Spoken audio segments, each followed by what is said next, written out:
قرآن مجید فرقان حمید کا 8واں پارہ سورہ انعام کے کچھ مندرجات پر کچھ دیر کے لیے گفتگو اللہ اپنی بارگاہ ناز میں قبول فرمائے۔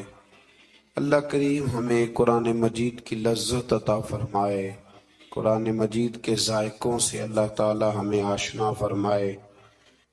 کفار جو تھے وہ رسول اللہ صلی اللہ علیہ وسلم سے طرح طرح کے مطالبات کرتے تھے کہ ہم اس وقت ایمان لائیں گے جب فرشتے ہمارے پاس اتر کے آئیں گے، یا برزخ اور آخرت کے بارے میں جو باتیں آپ ہمیں بتاتے ہیں وہ ہمارے لوگ وہ کہا کرتے تھے کہ لوگ مر جائیں، مر کے زندہ ہوں، ہمیں آ کے بتائیں گے تو پھر ہم وہ باتیں مان لیں گے اور آپ کے دعووں کی تصدیق کریں گے۔ تو قرآن مجید کے 8ویں پارے کی پہلی آیات مبارکہ میں بالکل شروع میں اللہ نے فرمایا یہ تو دعوے جہالت پر مبنی ہے۔ یہ تو جہالت ہے نا کہ آپ کہیں کہ یہ سارا کچھ پہلے ہمیں کر کے دکھایا جائے۔ دیکھیں نا، برزخ اگر واضح کر دی جائے، قیامت پہلے ہی دکھا دی جائے تو پھر وہ قیامت تو نہ رہی۔ کہتے ہیں جی ہمیں پہلے دکھاؤ، کوئی مار کے آئے ہمیں آ کے بتائے تو پھر وہ دوسرا جہان کیسے رہا۔ تو اللہ کریم نے فرمایا یہ جہالت ہے اور نہ ماننے کے تمہارے بہانے ہیں۔ آپ غور فرمائے نا کہ ماں کے پیٹ میں 9 مہینے جو شخص رہتا ہے وہ کچھ بتانے کے قابل ہوتا ہے باہر آ کے؟ ایک جہان میں وہ رہا ہے نا، اس نے وقت گزارا ہے۔ تو یہ ان کا بالکل باطل اور جھوٹا دعویٰ تھا۔ اللہ کریم نے اسے جہالت قرار دیا ہے اور ہیلہ بازی قرار دیا ہے۔ آج بھی بہت سارے لوگ کہتے ہیں کہ اگر چیزیں کھل کے ہمارے سامنے آ جائیں تو ہم ماننے کو تیار ہیں۔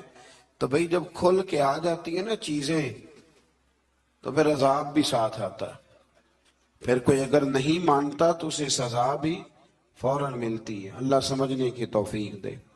آیت نمبر 113 کے اندر رسول اللہ صلی اللہ علیہ وسلم کو تسلی دیتے ہوئے فرمایا، اور اسی طرح ہم نے ہر نبی کے لیے شیطان انسانوں اور جنوں کو دشمن بنایا۔ شیطان انسان، یہ قرآن مجید نے جملے استعمال فرمایا ہر نبی کے لیے اسی طرح ہم نے شیطان انسانوں اور جنوں کو دشمن بنایا ہے، جو لوگوں کو دھوکے میں ڈالنے کے لیے ایک دوسرے کو خوشنما باتیں، اچھی اچھی باتیں القاء کرتے ہیں، ذہنوں اور دلوں میں اچھی اچھی باتیں چھوڑتے ہیں، اچھی اچھی باتیں، حالانکہ ہوتے وہ دشمن ہیں، ہوتے وہ شیطان ہیں۔ مزید فرمایا کہ وہ اس لیے کرتے ہیں تاکہ منکرین آخرت کے دلوں کو اپنی طرف مائل کر لیں۔ وہ خود لوگوں کو یہ بہانے سکھاتے ہیں اور خوشنما باتیں۔ آج بھی بہت سارے لوگ انسانی روپ میں آ کر کے لوگوں کو مختلف قسم کی باتیں بتلا کے انہیں گمراہ کرنے کی کوشش کرتے ہیں۔ ہمیں یہ سمجھ لینا چاہیے کہ بات انسان کی نہیں دیکھنی، سامنے والا کیا کہہ رہا ہے یہ نہیں ہم نے دیکھنا، ہم نے تو یہ دیکھنا ہے کہ رب کیا فرماتا ہے اور اللہ کے رسول کیا فرماتے ہیں۔ اللہ رسول کے فرمان کی روشنی میں جو شخص بات کرے گا اس کی بات کو قبول کیا جائے۔ آیت نمبر 118 سے لے کر 119 میں فرمایا کہ جس حلال جانور پر ذبح کے وقت اللہ کا نام نہ لیا جائے اسے نہ کھاؤ، اور جس پر نام لے لیا جائے اسے کھا لو۔ اور فرمایا کہ یہ جو حرام جانور ہے ان کی تفصیل ہم نے کھول کے بیان کر دی ہے، یہ تمہارے لیے جائز نہیں ہے۔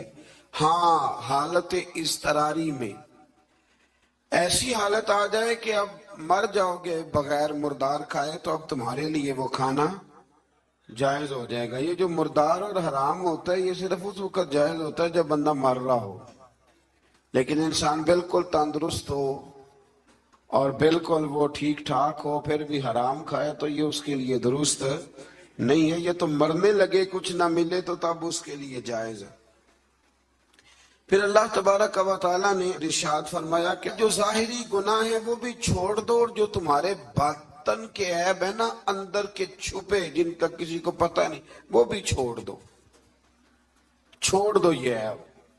مطلب ڈاکٹر آپ کو کہہ دیتا ہے کہ جناب آپ کی طبیعت خراب ہے تو گوشت چھوڑ دو، تو ڈاکٹر صاحب آپ تو یہ دیکھیں کہ مجھے بخار ہے تو آپ گوشت چھوڑنے کی بات کر رہے ہیں، میرے وجود پر زخم ہے تو آپ گوشت چھوڑنے کی بات کر رہے ہیں۔ تو ڈاکٹر کہتا ہے کہ ظاہری تندرستی تب ہوگی جب باطن میں آپ پرہیز کریں گے۔ تو رب فرماتا ہے مجھے تو پتہ ہے نا کہ تم کیوں الجھے ہوئے ہو، ظاہر کے گناہ بھی چھوڑ دو اور باطن کے گناہ بھی چھوڑ دو، اور جو گناہ نہیں چھوڑے گا تو جو کرے گا پھر اس کی سزا بھی پائے گا۔ آیت نمبر 123 میں فرمایا کہ وہ شخص جو گمراہی کے بعد ہدایت پا گیا اور قرآن کی ہدایت کی روشنی میں آگے بڑھ رہا ہے، اور وہ جو مسلسل گمراہی میں ہے، یہ دونوں برابر نہیں ہو سکتے۔ ایک جو ہدایت کے راستے پہ چل رہا ہے اور جو گمراہی کے راستے پہ چل رہا ہے، یہ دونوں برابر ہو سکتے، ان میں بڑا فرق ہے۔ آیت نمبر 124 میں اللہ تبارک و تعالی نے ارشاد فرمایا کہ اسی طرح ہم نے ہر بستی میں اس کے مجرموں کو سردار بنایا ہے، اور وہ وہاں فریب کاری کریں اور ان کے دجل و فریب کا وبال انہی پر پڑے۔ انوکھی بات ہے ذرا، رب کریم فرماتے ہیں کہ ہم نے سردار کچھ ایسے بنائے ہیں کہ جو مجرم قسم کے لوگ ہیں، یعنی انہوں نے پہلے جرم بڑے کیے تھے تو اللہ نے سزا دینے کے لیے انہیں سردار بنا دیا۔ اب بہت سارے لوگوں کا وبال ان پر پڑے گا، قوموں کا، اور وہ تباہ ہو جائیں گے۔ وہ کہتے پھرتے ہیں اللہ نے بڑی عزت دی ہے، حالانکہ یہ اللہ نے انہیں سزا دی ہے۔ دیکھیں نا نبی کریم علیہ السلام نے فرمایا کہ جس شخص کو کہا گیا نا کہ فیصلہ کرو، منصف بنایا گیا، دو لوگوں کے درمیان اسے عدل کرنے کے لیے کہا گیا، فرمایا اسے تو بغیر چھری کے ذبح کر دیا گیا۔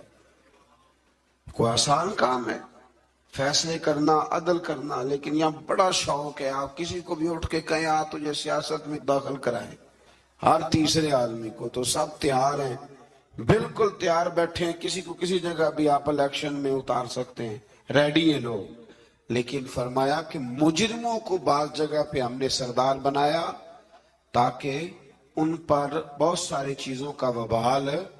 یہ قرآن پاک ہے، یہ 8واں سپارہ ہے، یہ سورہ انعام پڑھ رہا ہوں، یہ آیت نمبر 124 ہے، اور اس آیت کی اینک لگا کے پھر آپ دیکھیں کہ کتنے کتنے بڑے مجرم دنیا میں حکمران بنے ہوئے ہیں۔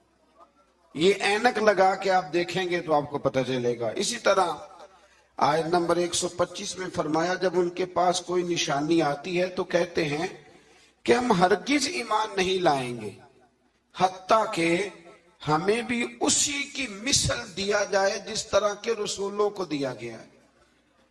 کہتے ہیں ہم پہ بھی وحی آئے، ہمارے پاس بھی فرشتہ آئے تو پھر ہم ایمان لائیں گے۔ تو رب فرماتا ہے یہ تو اللہ کو بہتر پتہ ہے نا کہ اس نے اپنے رسولوں کو کیا دینا ہے۔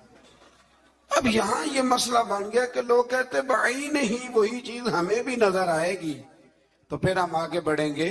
اللہ کریم نے فرمایا یہ رب کریم کو زیادہ پتہ ہے۔ آیت نمبر 126 کے اندر فرمایا سو اللہ جس کو ہدایت دے اس کا سینہ اسلام کے لیے کھول دیتا ہے،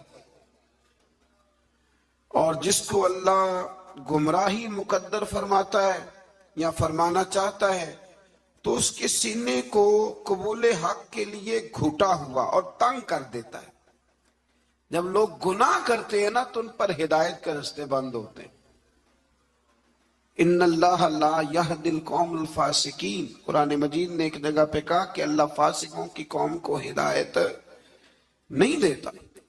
جب گناہ زیادہ انسان کرتا ہے تو اسے بڑی سزا یہ ملتی ہے کہ اللہ تبارک و تعالیٰ اس کے لیے ہدایت کا راستہ بند فرماتا ہے، اور جب انسان نیکیاں کرتا ہے، کوئی خیر کا کام کرتا ہے، پھر اللہ تبارک و تعالیٰ اس کے حق میں رحمت والے فیصلے فرماتا ہے۔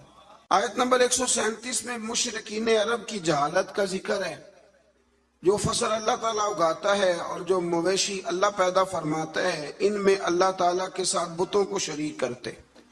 بلکہ بتوں کے حصے کو ضروری اور مقدس سمجھتے. اسی طرح اولاد کو قتل کرنا بھی مشرکین کی جہالت ہے.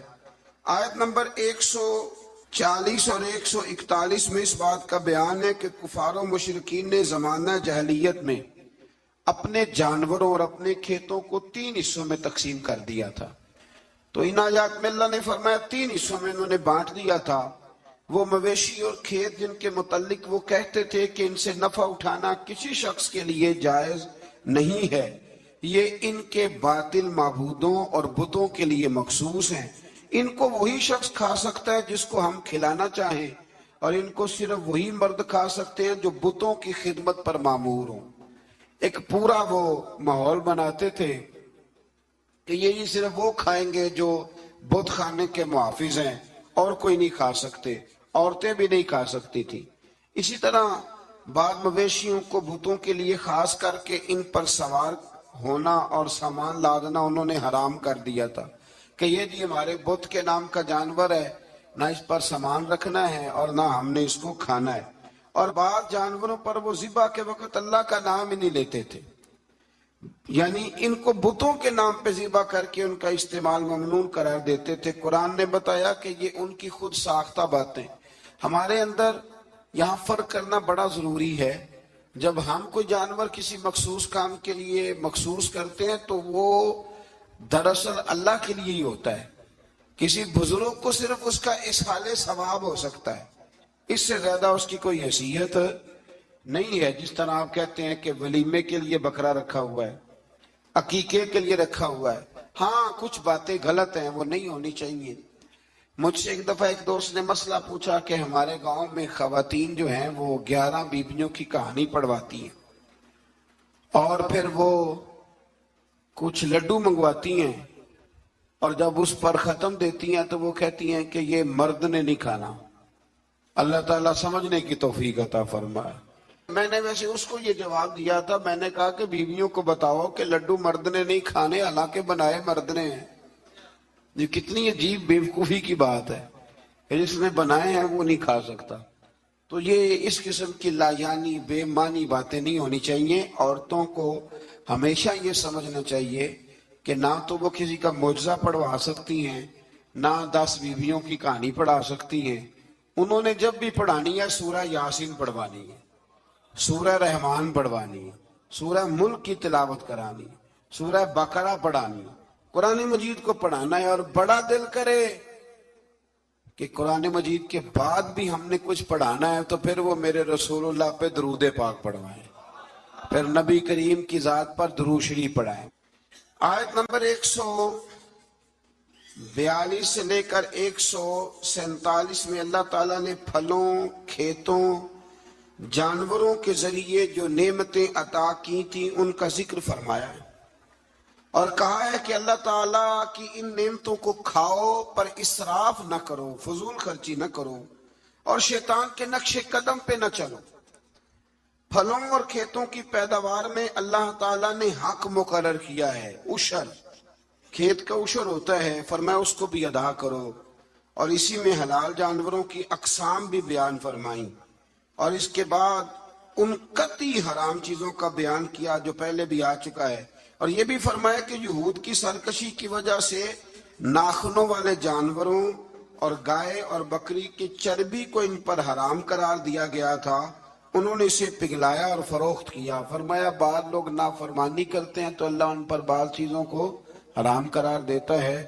جو رب کریم کی زمین پر اللہ کی رضا کے مطابق چلتے ہیں اللہ انہیں بڑی آسانی عطا فرماتا ہے. آپ یقین کریں کبھی جب ہم پڑھتے ہیں نا پرانی قوموں کے حالات اور ان کے معاملات اور پھر امت مسلمہ کو دیکھتے ہیں تو آپ یقین کریں اللہ تعالیٰ نے ہمیں بڑا ہی آسان دین عطا فرمایا، بڑی آسان شریعت اور بڑا میٹھا ٹھنڈا طریقہ دین پر عمل کرنے کا. ہم بلا وجہ الجھ جاتے ہیں. بڑا سونا بڑا ٹھنڈا دین اللہ نے ہمیں عطا فرمائے. رب کریم ہمیں اس پر پورے عمل کی توفیق عطا فرمائے. آیت نمبر 149 میں فرمایا کہ ہر دور کے منکرین جو انکار کرنے والے تھے ایک نفسیاتی حربے کو بیان کیا. وہ جو کچھ بھی کر رہے ہیں کہ یہ اللہ کی مشیت ہے، اگر وہ نہ چاہتا تو ہم یہ سب کچھ نہ کر پاتے. یہ اکثر لوگ کہتے ہیں کہ اگر اللہ نہ چاہتا تو ہم یہ کام نہ کرتے. یہ ایک نفسیاتی حربہ ہے کہ اللہ نے طاقت دی ہے نا جی، تو یہ ایک نفسیاتی، اس کا بیان اللہ کریم نے یہاں ان آیات مقدسہ میں فرمایا. در حقیقت بات یہ ہے کہ اللہ کی مشیت اور ہے اور اس کی رضا اور ہے. مثلا مجرم کو سزا دینا اس کی مشیت ہے، لیکن اس کی رضا میں ہے کہ کوئی اس کی نافرمانی نہ کرے. اگر سب کو جبری طور پر اطاعت کے رستے پر ڈالنا اللہ تعالیٰ کی مشیت ہوتی تو پھر کسی کی مجال نہ ہوتی کہ اس کا حکم نہ مانے. دیکھیں نا، مشیت اور ہوتی ہے، رضا اور ہوتی ہے. اللہ کی یہ رضا نہیں کہ اس کے بندے دوزخ میں جائیں، لیکن اس نے قانون بنایا ہے کہ اگر تم نافرمانی کرو گے تو دوزخ میں. تو یہ رضا نہیں، یہ اللہ کی مشیت. تو یہ اللہ نے طاقت نہیں دی لوگوں کو، اس لیے نہیں دی تھی کہ وہ ظلم کریں، لیکن اگر انہوں نے ظلم کیا ہے تو اب انہیں سزا بھی ملے گی. تو یہ شخص نہ کوئی کہے کہ وہ اللہ کی دی ہوئی طاقت سے معاذ اللہ. یہ بہت سارے لوگ بیوقوفی والی باتیں کرتے ہیں. ایک دفعہ بزرگوں نے لکھا ہے کہ ایک شخص جو تھا وہ کسی کے باغ سے روز پھل توڑ کے کھا جایا کرتا تھا. تو مالک بڑا سیدھا سادہ تھا. تو مالک اس کو کہتا کہ بھئی تو روز میرے باغ سے پھل توڑ کے کھاتا ہے. تو وہ کہتا باغ بھی اللہ کا ہے، زمین بھی اللہ کی ہے، اور میں بندہ بھی اللہ کا ہوں. وہ چپ کر جاتا، سادہ آدمی تھا. بہت سارے لوگ کہتے ہیں نا جی آ کے. ایک صاحب مجھے کہنے لگے جی کل میرے ساتھ بڑا عجیب معاملہ ہوا. ایک بندے نے مجھے کہا تجھے قسم ہو اللہ کی جو جیب میں ہے سارا کچھ دے دے. اور میں نے کہا نہیں دینا چاہیے. تو وہ مجھے مشورہ دینے لگا، کہنے لگا حضرت جی اس نے اللہ کی قسم دی تھی. تو میں نے کہا مکان کتنے مرلے کا تیرا؟ کہنے لگا ہے 10 مرلے کا. کتنے کا ہے؟ کہنے لگا جی اللہ کا شکر ہے 60-70 لاکھ کا ہوگا. میں نے کہا ایک بندہ بلاؤں تجھے قسم دے تو اس کے نام رجسٹری کر دینا. کہنے لگے نہیں یہ نہیں ہو سکتا. تو میں نے کہا یہ کیسی کچی بات ہے کہ 500-700 کے لیے تجھے یاد ہے کہ یہ جائز ہے. لیکن وہ میرے دادا جی ایک بات کہا کرتے تھے، وہ دیہاتی لوگ ہوتے تھے تو دیہات کی مثالیں کئی دفعہ بڑی یاد رہ جاتی تھی. وہ کہا کرتے تھے کہ دودھ میں لسی میں مکھی گر جائے تو عورتیں اسے پھینک دیتی ہیں، لیکن اگر مکھن میں گر جائے نا تو پھر اس کو پھینکتی نہیں بلکہ مکھی نکال لیتی، کیونکہ گھی مہنگا ہوتا ہے نا تو لسی سستی ہوتی ہے. تو آپ چیزوں کو سمجھیں کہ ہمارا رویہ بڑا عجیب ہے معاملات کو سمجھنے کے حوالے سے. وہ بندہ بھی کہتا کہ جناب یہ پھل بھی اللہ کے تو باغ بھی اللہ کا تو میں بندہ بھی اللہ کا. بولا آدمی تھا بیچارہ چپ کر جاتا، کہتا تو ٹھیک ہے نا کہ پنجابی چاکی جیسی لبی شے خدا دی نہ تیلے دی، ختم ہو گئی بات. حالانکہ وہ کسی کی ہوتی ہے، تیلے پا دے کیوں نہیں ہوتی تھی، وہ کسی دی ہے سیدھے تانڈی کی ہے نا. لیکن بس ہمارا ذوق بن جاتا ہے کہ قابو آ گئی ہے تو قابو کرو معاذ اللہ. تو وہ بیچارہ بڑا پریشان تھا. تو ایک دن اس نے نا اپنے ایک شہر کے عالم سے بات کی. اس نے کہا کہ جناب وہ میرے ساتھ تو بڑی مصیبت بن گئی ہے، وہ روز پھل توڑ کے لے جاتا ہے اور کہتا ہے زمین بھی اللہ کی، باغ بھی اللہ کا، کھانے والا بندہ بھی اللہ کا. تو عالم کہنے لگے میں بھی تمہیں نسخہ دیتا ہوں، کل اس پہ استعمال کرنا. میں کہا ٹھیک ہے جی. وہ وقت پہ آ گیا باغ کا مالک. تو جب وہ آیا نا پھل توڑنے، اس نے پھل بڑے سیر ہو کے کھائے. اس نے کھانے کا موقع دیا. جب وہ فارغ ہو گیا اس نے اس کو رسی کے ساتھ درخت کے ساتھ باندھ لیا اور ڈنڈا پکڑ لیا.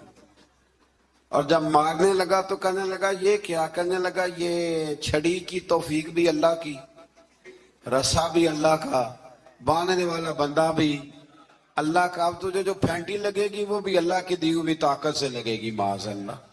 اب تو کھا. وہ کہنے لگا معاف کر دو، آج کے بعد یہ کام نہیں کروں گا. تو کہتے ہیں نہیں مشیت ہی اللہ کی، اللہ نہ کرتا معاذ اللہ تو ہم. تو یہ ایک نفسیاتی جھوٹ ہے، اس کو آپ سمجھ لیں، آپ اس پر غور فرمائیں. تو یہاں بہت سارے لوگ یہ ظلم کرتے ہیں اور دین کی حدوں کو پامال کرتے ہیں. اللہ تعالی ہمیں سمجھنے کی توفیق عطا فرمائے.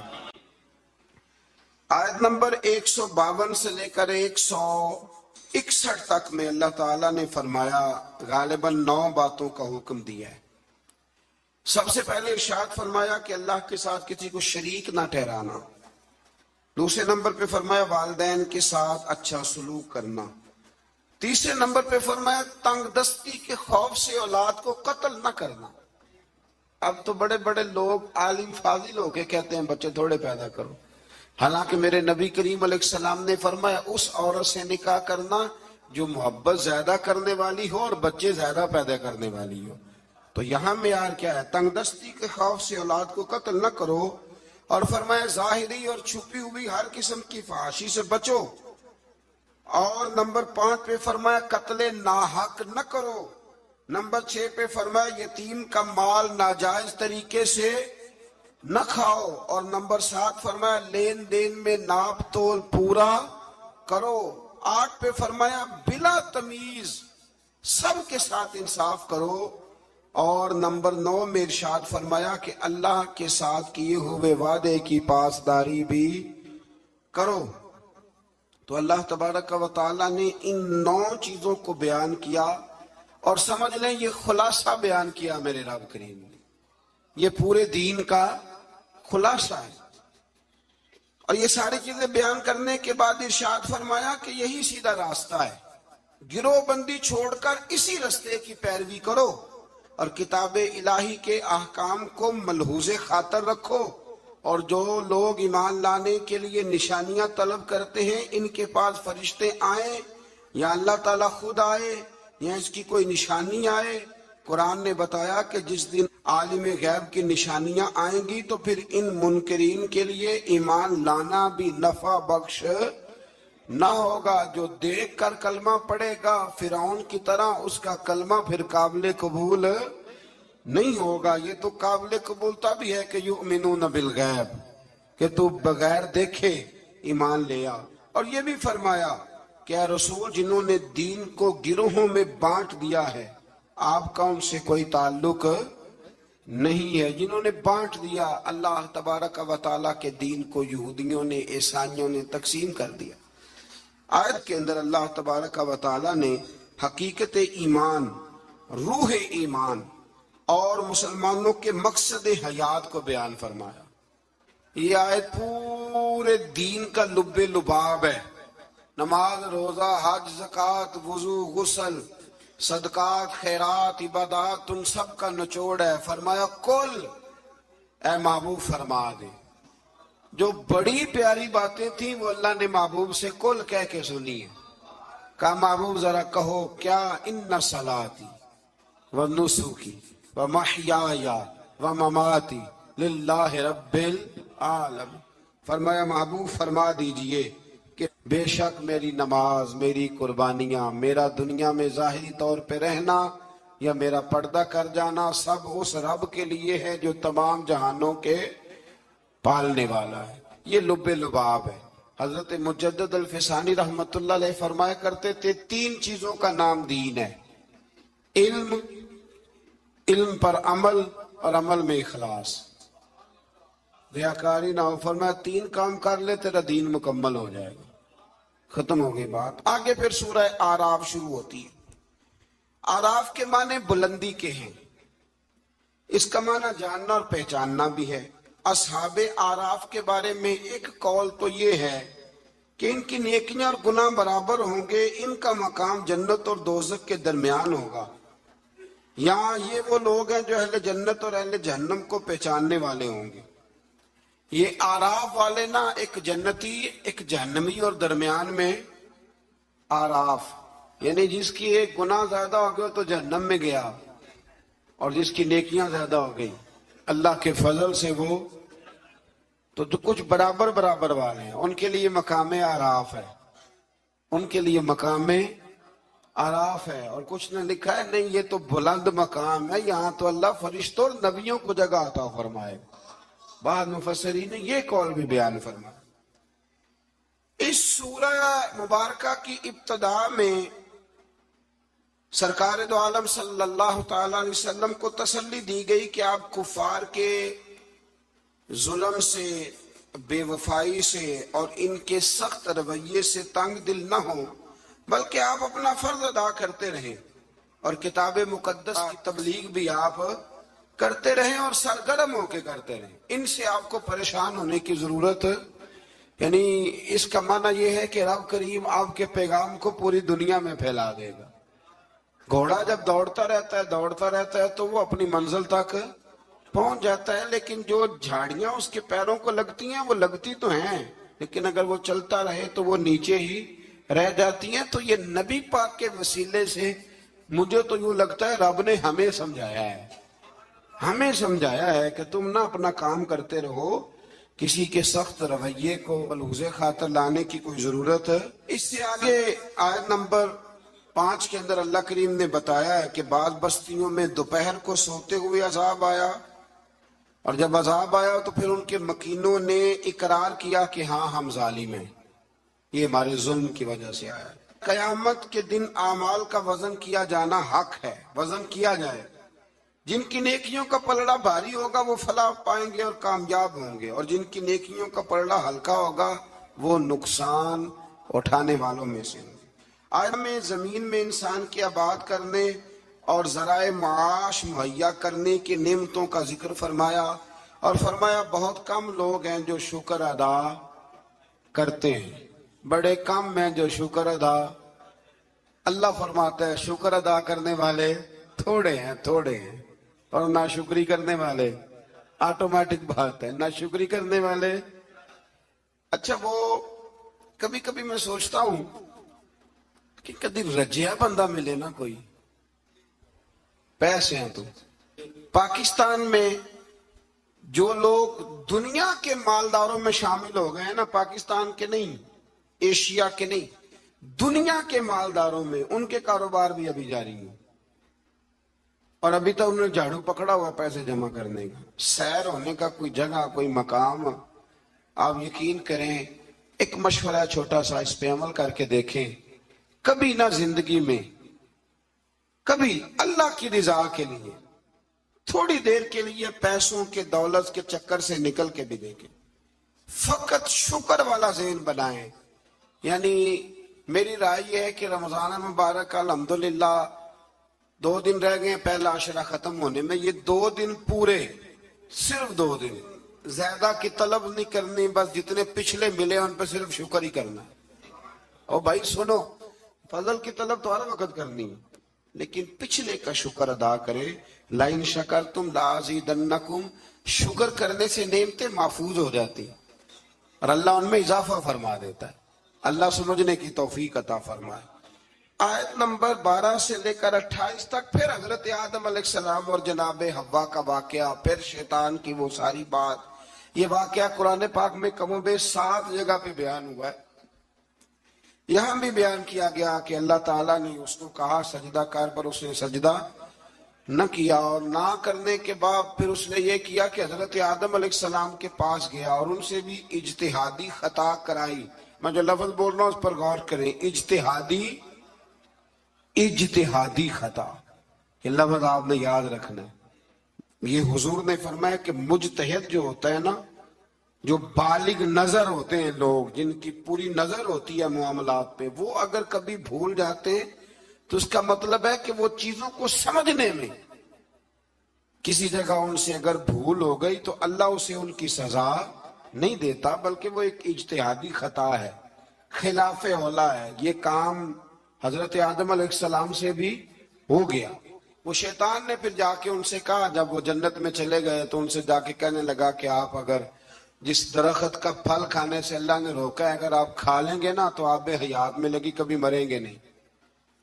تو پھر وہ پھل انہوں نے کھا لیا. پھر آپ اس واقعے کی تفصیلات کو جانتے ہیں. ان آیات میں اللہ کریم نے بالخصوص یہ ذکر فرمایا ہے کہ پھر شیطان نے رب کریم سے کہا کہ مجھے مہلت دے تاکہ میں تیرے بندوں کو گمراہ کروں.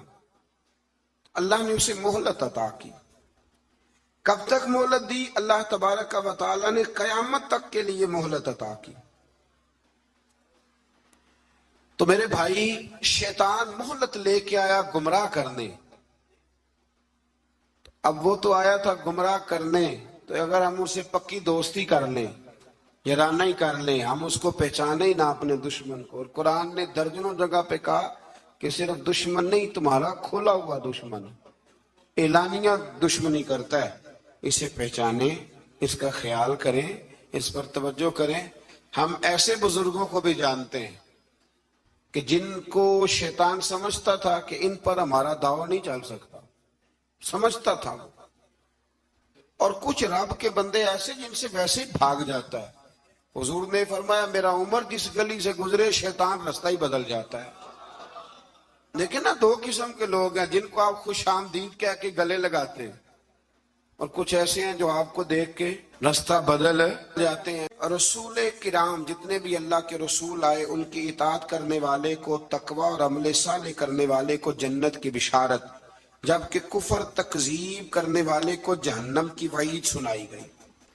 آیت نے فرمایا کہ اللہ تعالیٰ کی آیات کو جھٹلانے والے اور تکبر کرنے والوں کے لیے آسمان کے دروازے نہیں کھولے جائیں گے، اللہ اکبر، اور نہ ہی وہ جنت میں داخل کیے جائیں گے۔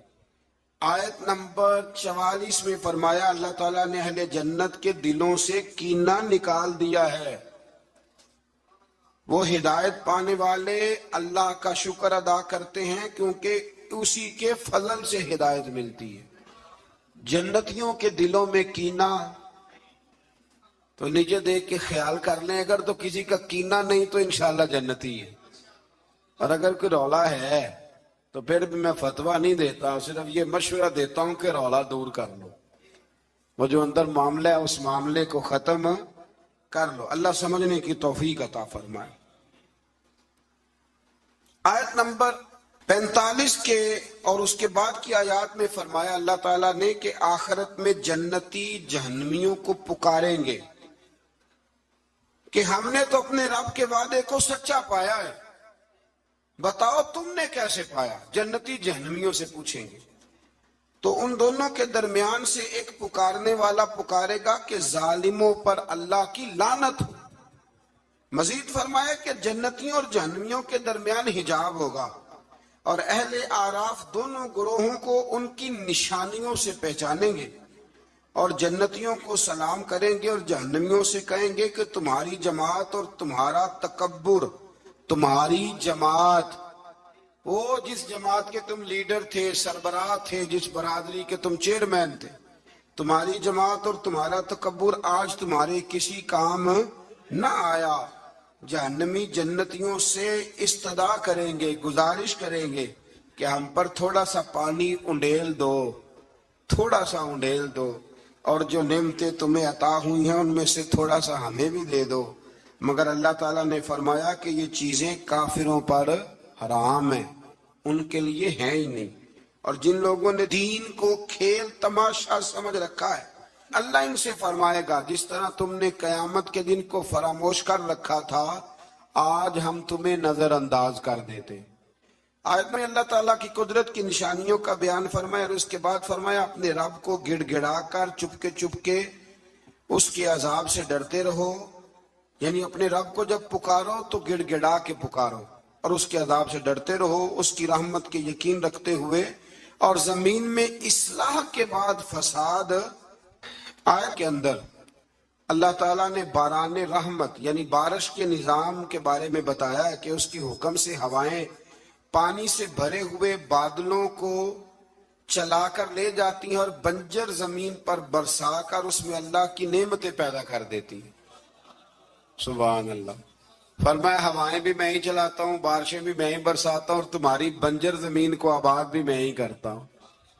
تم آتے ہو تو فصل باندھ کے نکل جاتے ہو، پھر کو کہنا عشر دے دو تو کہتا خرچے نہیں پورے ہوں گے، پھر سب ادھر الجھ جاتے۔ اسی طرح مردوں کو دوبارہ زندہ فرمائے گا۔ پھر فرمایا کہ اچھی زمین اللہ کے حکم سے سبزہ اگاتی ہے اور خراب زمین باغ و بہار نہیں لاتی۔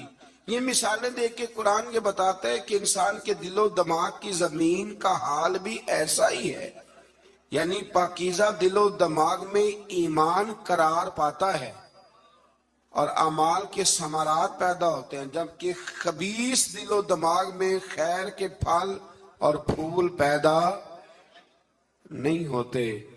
کہتے ہیں جی میں تو بڑا عرصہ رہا ہوں پر مجھے تو وہاں سے کچھ نہیں ملا، تو اگر آپ پلستر کرا کے گئے ہوں دل پہ سیمنٹ کا تو پھر کیسے ملے گا؟ کچھ ایسے بھی ہوتے ہیں، کوئی آیا اور لے کے چلا گیا۔ ہاں، زمین سرسبز و شاداب ہونی چاہیے۔ ابو جال نے نا پکی چپس کرائی تھی، اوپر ٹائلیں لگوائی ہوئی تھی، تو سامنے آیتیں آتی رہیں پر اسے کوئی اثر نہ ہوا۔